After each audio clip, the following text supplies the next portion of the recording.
এটা কিন্তু সঙ্গীতটা জিনিস কিন্তু গুরু না থাকলে কোনোদিনই জি সার্থকভাবে করা যায় না, মানে জি সার্থক হওয়া খুব মুশকিল। সেটা আমরা পেয়েছি।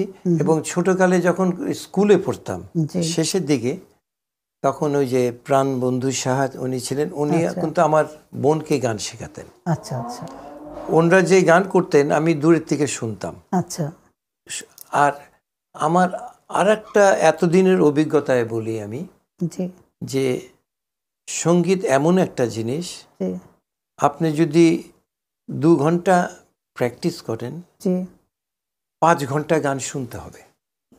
জি কেন, যারা বড় শিল্পীরা কিভাবে গান করেন, তারা কিন্তু নিশ্চয়ই একদিক দিয়ে এমন ছিলেন যে তাদের উচ্চারণ, থ্রোয়িং, এগুলো কিন্তু যদি আমি না জানি, এগুলো কিন্তু আপনার এগিয়ে নিতে সাহায্য করবে না। ওই যে ও আচ্ছা 69-এ আচ্ছা পাশ করে আমরা তো আচ্ছা মে মাসে পরীক্ষা হয়ে যায়, শেষের দিকে 69-এ ভর্তি হলাম।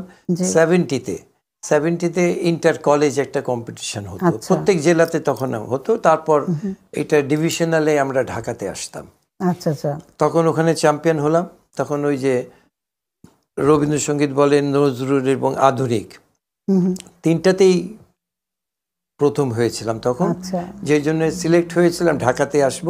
আচ্ছা তারপরে তার কিছুদিন পরে 71 সালে যখন আমাদের মানে ডিভিশনাল কম্পিটিশন হবে, পুরা দেশের থেকে আসবে, জি তখন ওই যুদ্ধ লেগে শুরু গেল, হতো, তখন আর আচ্ছা। পারলাম না আসতে।